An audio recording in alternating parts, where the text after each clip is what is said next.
Bonjour à tous et bienvenue dans ce nouvel épisode de nos podcasts Paroles d'experts d'Energetica Natura. Aujourd'hui, nous allons aborder un sujet assez complexe. On va parler médicaments, on va parler du blockbuster, peut-être d'un des médicaments les plus vendus en ce moment, les analogues GLP-1. Qui mieux qu'un docteur en pharmacie pour évoquer ce sujet? C'est pour ça qu'on reçoit aujourd'hui le docteur Anne Lucas. Bonjour Anne, merci Bonjour. d'être avec nous. C'est toujours un plaisir d'être dans vos locaux. Donc je rappelle qu'Anne, donc docteur en pharmacie, est vraiment grande experte en santé métabolique. Donc c'est vraiment au carrefour de ces deux domaines de prédilection qu'on va parler des analogues GLP-1. Alors pourquoi avoir choisi de parler des analogues GLP-1, Anne? Justement, puisque comme tu l'as dit, aujourd'hui, cette grande classe pharmacologique est devenue un incontournable dans la prise en charge des troubles métaboliques. Et en tant qu'experte en micronutrition et spécialisée en troubles métaboliques, moi, ce sont des patients que je vois, des clients que je vois au quotidien, l'obésité, le syndrome métabolique, le diabète de type 2. Et aujourd'hui, on ne peut plus passer à côté de cette classe. Alors, le but n'est pas de donner un avis subjectif sur est-ce que c'est bien ou pas bien d'utiliser les analogues GLP-1, mais d'essayer de bien revisiter toute la pharmacologie qu'il y a autour de cette grande classe pharmacologique, d'en comprendre les mécanismes d'action, les effets indésirables, pour pouvoir par la suite, au moment de la prescription, au moment de la délivrance, ou même pour les thérapeutes qui reçoivent des patients qui sont déjà sous analogue GLP-1, pouvoir recommander les meilleurs protocoles associés pour limiter les effets indésirables de cette grande classe qui, encore une fois, est devenue un incontournable. On ne peut plus passer à côté, donc il faut bien s'informer à leur sujet. Tout à fait. Et alors, avant de parler des analogues GLP-1, on va faire un focus sur le GLP-1, comment ça fonctionne, qu'est-ce que c'est exactement, et voilà, ça va nous aider vraiment à mieux comprendre le mécanisme d'action de ces médicaments. Et oui, comme d'habitude, tu le sais bien, le savoir c'est le pouvoir, toujours revenir à la biochimie, à la physiologie. Et là, encore une fois, les analogues GLP-1, finalement, sont une classe pharmacologique qui a été donc inventée par l'industrie pharmaceutique dans le but de traiter les troubles métaboliques, mais à l'inverse des autres classes qu'ils ont pu nous proposer, qui ont plutôt été un franc échec sur les précédentes générations, ici, ils sont partis d'une molécule que l'on synthétise. Donc, de manière endogène, nous synthétisons, tous les individus synthétisent, à des niveaux différents, d'ailleurs, on en parlera tout à l'heure, le GLP-1, donc le glucagon-like peptide 1. Le GLP-1 fait partie de cette grande catégorie des incrétines. Il y en a d'autres, mais c'est celui qui a été le plus mis en avant, puisqu'à partir de ce GLP-1, on a créé les fameux analogues GLP-1. Et est-ce que tu peux revenir aussi sur la différence entre le GLP-1 produit de façon endogène par l'homme et les analogues de GLP-1 synthétisés par l'industrie pharmaceutique? Quelles sont les différences entre ces deux molécules? Bien sûr, c'est essentiel de comprendre les différences. Alors, le GLP-1 est synthétisé par l'intestin suite à une prise alimentaire. Comme les incrétines, le GLP-1 a plusieurs fonctions, notamment de réguler la glycémie après les repas et réguler nos apports alimentaires. Il est synthétisé plus spécifiquement par les cellules L à la suite d'un repas et il va avoir plusieurs actions. Alors, les incrétines, de manière générale, ont pour fonction d'augmenter la synthèse d'insuline, la sécrétion d'insuline. Et c'est souvent là qu'on se demande, mais comment est-ce qu'une molécule qui augmente la sécrétion d'insuline peut nous aider à réverser un trouble métabolique? Et ça peut paraître un petit peu contradictoire. Alors, il faut savoir que in vitro et chez l'animal, effectivement, le GLP-1 augmente la sécrétion d'insuline, mais chez l'homme, il semblerait que ce ne soit pas le cas et que le GLP-1, l'action principale du GLP-1, soit vraiment due à son action inhibitrice du glucagon. Et alors, si on revient aux propriétés du glucagon, le glucagon, il est là pour élever la glycémie en faisant de la néoglucogenèse ou en activant la glycogénolyse. Et donc, forcément, si j'inhibe le glucagon, ma glycémie diminue et donc, par effet rebond, j'ai besoin de moins d'insuline. Donc, ça serait vraiment le mécanisme d'action principal du GLP-1. Mais c'est vrai qu'on entend partout que le GLP-1 augmente la sécrétion d'insuline, ce qui n'est pas le cas. Il va améliorer la sensibilité à l'insuline par inhibition de la sécrétion de glucagon. C'est l'action numéro 1 physiologique du GLP-1. Ensuite, il va avoir une action qui est bien connue des patients. L'action physiologique, c'est ralentir la vidange gastrique. Et donc, le fait de ralentir la vidange gastrique va entraîner 2 effets principaux. Le premier, on va lisser la glycémie, puisqu'on va avoir les apports de glucose vont être plus lents. Donc, du coup, moins d'hyperglycémie, moins d'insuline. Et également, on va avoir une sensation de satiété puisque le bol alimentaire va rester plus longtemps au niveau de l'estomac. Donc, c'est intéressant parce qu'on va agir sur finalement 2 grands axes dans la problématique métabolique, à la fois l'insuline et les calories, moins de calories ingérées. Troisième action du GLP-1 physiologique, une action centrale au niveau de l'hypothalamus, il va directement entraîner une satiété plus importante. Donc, il faut se rappeler que je parle d'action physiologique et ce qui est important de comprendre, c'est que quand on synthétise le GLP-1 en postprandial, on le synthétise à des doses picomolaires. Oui. Donc ce sont des toutes petites doses, c'est un point essentiel à retenir. Et le deuxième point, c'est que nous ne nous sommes pas faits physiologiquement pour avoir des doses déjà importantes de GLP-1, mais en plus de manière prolongée. Donc on a une enzyme, on est quand même bien fait. Non, il faut toujours revenir à la physiologie. Si cette enzyme existe, c'est qu'on en a besoin. Cette enzyme s'appelle la DPP4, la dipeptidylpeptidase 4. Et quel est son rôle? Elle dégrade le GLP-1. Donc la demi-vie du GLP-1 est très courte, 1-2 minutes. Donc si on résume la physiologie, je mange des aliments, on va dire un ensemble de macronutriments. Une assiette complète. Je vais avoir une sécrétion de GLP-1 en réponse. On verra qu'elle est différente en fonction de comment j'ai ventilé mes macronutriments. Ce GLP-1 va jouer son rôle. Ok, je ralentis un petit peu la vidange gastrique, j'apporte les signaux de satiété, j'inhibe le glucagon. Tout est fait pour que mon comportement alimentaire se passe comme il faut. Et très vite, il est dégradé par la DPP4. Donc ça, c'est la physiologie. La pharmacologie. Et là, on est dans un autre univers. On arrive dans l'univers de l'industrie pharmaceutique. Et ben, que se passe-t-il? On a modifié la séquence d'acides aminés, parce que je vous rappelle que ce sont des hormones peptidiques. C'est pour ça d'ailleurs que ce sont des versions injectables. Pour pouvoir avoir l'efficacité de ces traitements, il faut impérativement que ce soit... Bon, il y a quelques versions orales, mais qui sont beaucoup moins efficaces. Parce que justement, ce sont des hormones polypeptidiques qui sont dégradées. Donc, on a modifié la structure de cette séquence d'acides aminés de fait qu'elle n'est plus reconnue par la DPP4. Donc, le GLP-1 endogène a une demi-vie de quelques minutes à peine, alors que l'analogue GLP-1 a une demi-vie de plusieurs jours. C'est pour cela que, au niveau des posologies, on a eu sur les premières formes des posologies biquotidiennes ou quotidiennes, mais aujourd'hui, le plus connu, le sémaglutide, on est sur une posologie avec une injection hebdomadaire, parce qu'on a réussi à inhiber cet effet de la DPP4, et donc la demi-vie est beaucoup plus longue. Mais on se retrouve donc avec des doses, en termes de quantité, on n'est plus sur des picomoles, on est sur des milligrammes.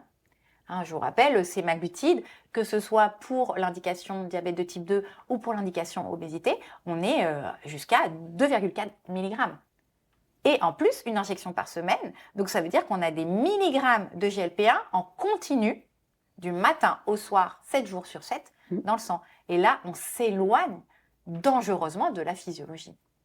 Et c'est ce qui explique, du coup, que les effets physiologiques qui, normalement, sont là pour nous aider à optimiser nos comportements alimentaires, deviennent finalement des effets indésirables.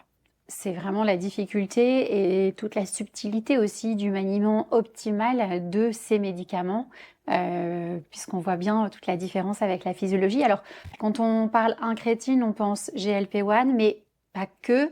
On parle aussi du GIP, le glucose dependent insulinotropique peptide. Tu peux nous en dire un petit peu plus parce que je pense qu'il y a beaucoup de thérapeutes aujourd'hui qui ne connaissent pas très bien ce GIP. Oui, bien sûr. Alors, on pourrait, je pense, même dédier un autre épisode au GIP, mais on va en parler un petit peu aujourd'hui.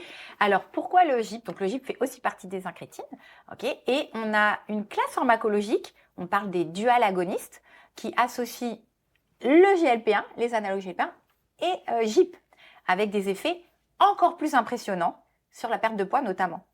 Donc c'est cette molécule qui s'appelle le tirzépatide et la spécialité c'est le Mounjaro, qui normalement est indiqué dans le DT2, Mais aujourd'hui, il y a potentiellement voilà, sur la prise en charge d'obésité avec des résultats qui sont impressionnants. Et alors là, en termes de posologie, on va jusqu'à 15 mg. Donc, c'est vraiment des doses très importantes. Quelle est la différence entre le GLP-1 et le GIP? Donc, le GIP est aussi synthétisé suite à une prise alimentaire, mais là, il va avoir alors, déjà une forte action sur l'insuline. Lui, il fait vraiment, il n'y a pas cette nuance dans les incrétines par rapport au GLP-1. Il va activer une sécrétion d'insuline importante. Il va donc aussi vraiment modifier notre manière de stocker les lipides.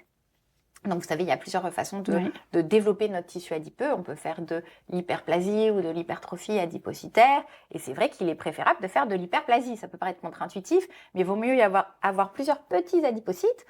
Donc, la différenciation des présadipocytes en adipocytes que avoir des gros adipocytes très hypertrophiés parce que là, ce sont de véritables bombes inflammatoires.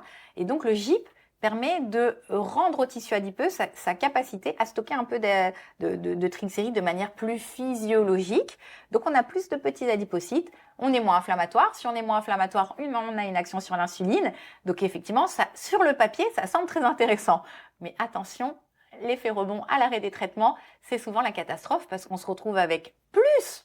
Certes, ils sont plus petits, mais on en a plus. Et si la personne se remet à manger comme avant, c'est la catastrophe. Oui, c'est l'effet rebond dont on va reparler tout à l'heure.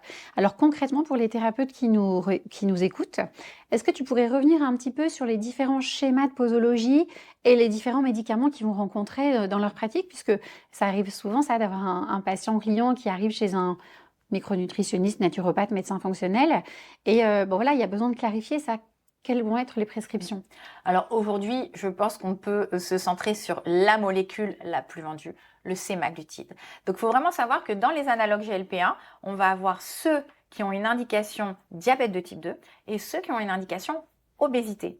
Mais quand vous allez regarder le principe, la molécule active, c'est la même. C'est juste que les dosages sont contre-intuitivement plus élevés dans l'obésité. Donc, c'est-à-dire que, par exemple, si on prend le sémaglutide, on va avoir l'Ozempic pour le diabétique de type 2 et on va avoir le Wegovy pour l'indication obésité. Et ça va se jouer donc sur quelques milligrammes de plus sur la version obésité. Le but va donc être d'augmenter de quelques 0,5 mg semaine, 3 à 4 semaines pour atteindre cette dose maximale qui est à 2,4 dans l'obésité, par exemple. Bon, il y a quand même aujourd'hui beaucoup de scientifiques qui critiquent ces schémas de titration et qui essayent d'orienter les prescripteurs vers trouver justement la dose minimale efficace pour finalement bénéficier de cette limitation de ce qu'on appelle le food noise, pour limiter le craving, les compulsions alimentaires, mais sans arriver aux effets indésirables qui sont tels que la personne n'a plus envie de manger et qu'on se retrouve dans un mode où les prises alimentaires deviennent très compliquées. Donc ça, tout le monde, c'est un sujet qui est vraiment débattu. Est-ce qu'il faut monter à la dose, respecter le schéma de titration, augmenter les posologies pour atteindre cette dose, notamment donc pour le Wegovy à 2,4, ou est-ce qu'au contraire, il faut que le patient s'écoute et se rende compte des effets indésirables pour réussir juste à gérer ce problème on pourrait dire d'hyperphagie, d'alimentation émotionnelle, mais de pouvoir quand même continuer à s'alimenter. Bien sûr. Oui, c'est vrai qu'on entend beaucoup parler de cette problématique de la relation à l'alimentation qui se dégrade en fait pour les patients qui sont sous analogue GLP-1. Alors justement, on a parlé tout à l'heure de l'action du GLP-1 et le mécanisme d'action, les actions pharmacologiques plus précisément des analogues GLP-1. Est-ce que tu peux revenir un petit peu sur le parallèle entre les deux? Oui, bien sûr. Donc, pour les analogues GLP-1, vous avez compris, ils sont présents à des quantités milligrammes au lieu de picomoles en synthèse, et en plus ils ne sont pas dégradés, donc la demi-vie est beaucoup plus longue. Donc finalement, on va avoir des effets qui sont décuplés. Donc sur le glucagon, on pourrait dire que ça reste globalement intéressant, mais par contre sur le ralentissement de la vidange gastrique, c'est d'ailleurs les principaux effets indésirables que l'on rencontre sont dus à ce ralentissement extrême de la vidange gastrique, avec des patients qui ont des nausées du matin au soir. Pouvant aller jusqu'au vomissement. problématique de gastroparésie, cet inconfort qui fait qu'il n'arrive plus à s'alimenter. Donc on n'est plus du tout dans quelque chose de physiologique. Non. Donc ça, c'est vraiment un des effets indésirables qu'on rencontre les plus fréquemment. Et le second effet indésirable que l'on va rencontrer très fréquemment et qui est extrêmement problématique parce qu'il est vraiment contre-productif. C'est-à-dire que un sujet qui est sous analogue GLP-1, du fait de ces effets indésirables digestifs, va se sous-alimenter. On va se retrouver dans des régimes hypocaloriques, hypocaloriques, on pourrait dire. Et donc, on va avoir dans la perte de poids je ne reviens pas sur l'efficacité des analogues GLP-1. On ne peut pas dire qu'ils ne sont pas efficaces. La perte de poids est impressionnante, comparable à celle d'une chirurgie bariatrique. On a, dans certaines études, jusqu'à 20% de perte de poids, ce qui est énorme. Ça n'a jamais été, on n'a jamais obtenu de telles pertes de poids avec d'autres classes pharmacologiques. Maintenant, il faut toujours revenir il y a toujours perte de poids, il y a mincir et maigrir. Et quand vous êtes sous analogue GLP-1, dans cette perte de 20% du poids qui est énorme, on ne reviendra pas là-dessus, oui, c'est impressionnant, 40% de la perte de poids, mais pas du tissu adipeux. Voilà. Donc on perd du muscle et on perd de l'os. Donc chez la femme en périménopause, ménopause, à risque d'ostéopénie, d'ostéoporose, c'est une véritable catastrophe. Donc pour moi, je le mettrais même peut-être presque en premier. Le principal effet indésirable, c'est l'impact délétère sur la santé musculaire. Sans santé musculaire, pas de santé métabolique. Sans santé musculaire, pas de longévité. Donc encore une fois, c'est contre-productif. Maintenant, on sait qu'on est dans une société où les gens veulent tout de suite, sans s'impliquer, sans difficulté. Et c'est pour ça que d'ailleurs cette classe a autant de succès. Mais regardons long terme, et cet impact, il est essentiel. La perte de masse non grasse. 40%. Dans certaines études, c'est entre 30 et 40%. Mais ça reste énorme. Donc, on a parlé, Anne, des effets secondaires sur la santé musculaire et sur la santé osseuse. C'est très important. Il ne faut pas négliger les effets secondaires sur la santé mentale et sur tout ce qui va toucher au comportement alimentaire de plus ou moins près. Tu pourrais réinsister parce que je pense que c'est très important que nos thérapeutes aient ces informations-là pour mieux aider leurs patients. Tout à fait. Alors, dans les effets indésirables, c'est vrai qu'on s'attache souvent au digestif et à la perte de masse musculaire. C'est déjà très bien. Mais c'est vrai qu'aujourd'hui, il y a pas mal de cohortes qui mettent en avant un impact extrêmement important, significatif, statistiquement significatif, dirons-nous, pour parler scientifiquement, sur la santé mentale. Augmentation du risque de dépression, augmentation de l'anxiété, augmentation des comportements suicidaires. Ce qui veut bien dire que ces patients-là, qui sont souvent des patients fragiles, le patient métabolique en obésité est un patient fragile. Il va falloir les accompagner aussi sur ce plan psycho-comportemental, c'est vraiment essentiel. Et deuxième point, effectivement, un des mécanismes d'action donc de ces analogues GLP-1 à forte dose, c'est d'aller jouer au niveau de l'hypothalamus, c'est d'aller jouer au niveau central et notamment d'aller perturber le système de la récompense. Et souvent, ces patients se retrouvent avec ce qu'on appelle une anédonie, incapacité à prendre du plaisir pour des choses pour lesquelles je prenais du plaisir. Alors, sur l'alimentation, ça va servir le comportement alimentaire parce que du coup, il y aura plus ce plaisir à manger, donc il y aura moins de crises, on pourrait dire hyperphagiques. Mais il semblerait que du coup, cet impact sur ce système également va impacter tous les autres comportements. Je prends moins de plaisir à tout, finalement, pas qu'au comportement alimentaire. Donc c'est vrai, je le dis, à chaque fois que j'interviens en santé métabolique, le surpoids, l'obésité, ce sont des pathologies multifactorielles qui impliquent des blocages métaboliques, mais aussi des blocages psychologiques. Comment peut-on penser aujourd'hui qu'une injection hebdomadaire nous permette de résoudre durablement une pathologie aussi complexe? Bien sûr. Ce n'est pas possible. Mais encore une fois, on revient souvent à la facilité, on veut des résultats rapides. Et c'est vrai qu'on ne peut pas retirer cette efficacité aux analogues GLP-1. Mais voyons long terme. Et justement, l'intérêt d'une prise en charge en santé fonctionnelle intégrative, ça va être justement de mettre en place des outils adaptés, efficaces sur cette facette plutôt neuro et mentale. Qui est une des limites à l'utilisation des analogues GLP-1. D'autant plus que donc le fait qu'on ait cette diminution du food noise, du craving sur les premiers mois, les premières années, il y a des études qui montrent aujourd'hui qu'on a une diminution de cet effet au bout de 2 ans. C'est-à-dire que les patients qui sont sous analogue GLP-1, qui avaient un impact sur ce craving, voient ces comportements alimentaires inadaptés réapparaître au bout de 2 ans. Et qu'en plus, au-delà de ça, on sait aujourd'hui que plus de 50% des patients sous analogue GLP-1 arrêtent leur traitement au bout d'1 an. Et près de 70% au bout de 2 ans. Que va-t-on faire d'eux une fois qu'ils vont arrêter leurs analogues GLP-1, qu'ils auront perdu 40% de leur masse sous forme de masse musculaire et qui n'auront, si on n'a pas proposé une prise en charge optimale, c'est comme pour la chirurgie bariatrique, on les voit dans les cabinets. 2 ans, 3 ans après, ils ont repris tout leur poids, voire un bonus. Parce qu'il n'y a pas eu de rééducation au comportement alimentaire, on n'a pas remis en place les bons modèles alimentaires, et donc on repart à zéro. Et comme je le disais, avec un bonus, on a plus, dans certains cas, si on utilise les dual agonistes avec le GIP, on a plus d'adipocytes qui sont prêts à se remplir. Donc c'est vrai qu'il faut tenir compte de... C'est quand même 7 personnes sur 10 qui arrêtent leur traitement au bout de 2 ans. Oui, c'est énorme. C'est énorme. Alors, soit pour des raisons financières, soit parce qu'ils en ont marre des effets indésirables, d'avoir la nausée du matin au soir, soit parce qu'ils se rendent compte qu'aux doses qu'ils prennent actuellement, ils n'ont plus les mêmes effets. Donc, effectivement, l'envie de manger sucré revient. On peut aussi rencontrer des patients qui auront atteint leur objectif poids et qui pensent que tout est fait. Or, on sait bien que toute cette prise en charge, elle doit vraiment s'accompagner durablement. C'est aussi le métier des thérapeutes d'inscrire ça dans la durée. Et c'est ce qu'il faut expliquer aux patients. Je pense que le surpoids et l'obésité, il faut vraiment considérer que ce sont des maladies chroniques et que donc la prise en charge, elle s'inscrit...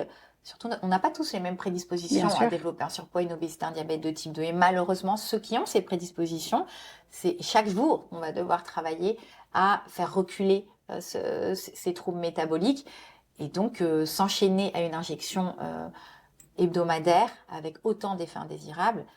C'est peut-être envisageable sur quelques mois pour aider justement à réinstaurer des comportements alimentaires parce qu'on aura pu ce food noise et ça sera plus facile de remettre en place les bonnes habitudes. Mais sur plusieurs années, ça ne me semble pas raisonnable. Oui, tout à fait. Et complètement en lien avec ce que tu viens de dire, est-ce qu'il existe des moyens de réduire les effets secondaires, les effets indésirables de ces analogues GLP-1 ? Alors oui, bien sûr. Alors, je parlais essentiellement de celui sur la perte de masse musculaire.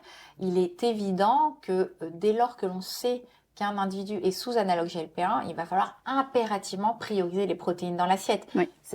Et comme la personne n'a pas faim, c'est là la difficulté. Et donc vraiment de dire à chaque fois que vous mangez, la priorité c'est de consommer vos protéines. Essayez d'atteindre 20 à 30 grammes de protéines à chaque repas.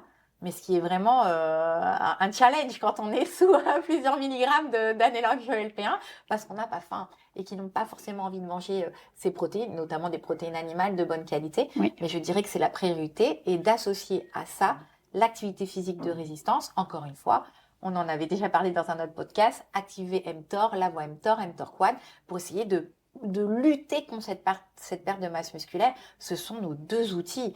Prioriser les protéines dans l'assiette, faire de l'exercice physique de résistance et on arrivera, je dis bien, à limiter les effets indésirables.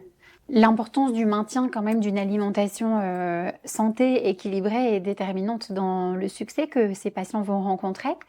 Est-ce qu'en fonction du profil du patient, d'une part, est-il obèse, est-il diabétique de type 2 et en fonction de son alimentation aussi, qu'est-ce qu'il va mettre dans son assiette? Est-ce qu'on observe des différences, des différences de résultats, d'efficacité? Alors ça, c'est extrêmement intéressant. Il y a des études qui ont été conduites chez le sujet sain et chez le sujet obèse. Et chez le sujet sain, ce qu'il faut savoir, c'est qu'en fonction de la catégorie de macronutriments qu'on va consommer, on n'aura pas le même impact sur notre synthèse endogène de GLP-1. Revenons toujours à la physiologie. On souhaite optimiser nos propres capacités à produire du GLP-1. Alors, sachez que les lipides sont la catégorie de macronutriments qui permettent la plus importante sécrétion de GLP-1, suivie par les protéines et les glucides ont une très faible capacité à nous permettre de synthétiser du GLP-1 chez le sujet sain. Si je détaille encore plus, dans les lipides, il y a également des études qui ont été faites pour différencier l'impact des différentes catégories de lipides sur la sécrétion de GLP-1. Et ce sont les acides gras saturés qui arrivent en priorité, qui ont cette meilleure capacité à entraîner une sécrétion de GLP-1. J'insiste là-dessus parce qu'on a tellement diabolisé les acides gras saturés qu'on voit encore aujourd'hui un intérêt des acides gras saturés en santé métabolique. Ce sont ceux qui permettent la meilleure synthèse endogène de GLP-1. Maintenant, chez le sujet obèse, le sujet métabolique, les études ont été conduites et ont démontré qu'il n'y avait pas chez les sujets obèses de perturbation de la sécrétion de GLP-1 quand on consomme des protéines et des lipides. Donc la sécrétion arrive au même niveau qu'un sujet non obèse. Par contre, on a une diminution extrêmement importante de la sécrétion de GLP-1 lorsque le sujet obèse consomme des glucides, en sachant que le sujet sain ne sécrète déjà pas beaucoup de GLP-1 suite à la consommation de glucides, ben là, la sécrétion est encore plus diminuée. Et ça nous explique un petit peu les comportements de nos patients obèses. Et là, encore une fois, j'insiste, aujourd'hui, j'en profite, arrêtons d'incriminer la motivation de nos sujets métaboliques. Ce n'est pas parce qu'ils manquent de motivation qu'ils n'arrivent pas à tenir les modèles, c'est parce que c'est physiologique. C'est même physiopathologique. Physiopathologique. Exactement. Un sujet obèse, lorsqu'il va consommer une pizza, quand il va consommer un plat de pâtes, sa sécrétion endogène de GLP-1 va être minime. Ce qui fait que lui, contrairement peut-être à toi, Catherine, tu vas pas finir ton assiette, tu vas dire, ça y est, j'ai les signaux GLP-1 qui me disent, je suis en satiété, je m'arrête, je repousse l'assiette. Il finira son assiette. Peut-être qu'il reprendra une deuxième assiette. Et peut-être que lui, dans 3 heures, il aura de nouveau faim. Tout simplement parce qu'il n'a pas cette synthèse endogène de GLP-1 qui est suffisante. Donc, ce qui nous amène à des recommandations. Je pense que c'est la question sans doute que tu vas me poser. Oui. Justement, sur comment aussi en pratique pouvoir guider ses patients. Au niveau alimentaire. Et oui, alors déjà chez le sujet sain qui souhaite optimiser naturellement pour pouvoir bénéficier des propriétés physiologiques du GLP-1, effectivement, les lipides et les protéines doivent retrouver leur place dans l'assiette et limiter les glucides. Et donc forcément, chez nos sujets obèses, si on veut optimiser leur synthèse endogène, que ce soit peut-être pour retarder la prise d'analogue GLP-1, pour ceux qui hésitent encore, voilà, pourquoi pas, ou ceux qui souhaitent diminuer les posologies ou se sevrer, proposer un modèle alimentaire qui va être riche en protéines. Et je vous rappelle, il ne suffit pas de respecter la RDA et les 0,8 grammes par kilogramme et par jour. C'est pas comme ça que vous allez optimiser la GLP-1 et la santé musculaire et mTOR. Ça va être 1,5 g, 1,8 g, 2 grammes, 2 grammes 2. Il y a des études sur 2 grammes 5, sans aucun effet délétère sur la fonction rénale. Donc, remettre les protéines de qualité au centre de l'assiette avec des apports au moins, je dirais, de 1,2, 1,5, adaptant en fonction du niveau de l'activité physique. Et puis, remettre des lipides. Parce que ces lipides, et notamment les acides gras saturés, les monoinsaturés aussi, permettent d'améliorer la synthèse de GLP-1, beaucoup plus que les polyinsaturés, faut le savoir. Beaucoup plus.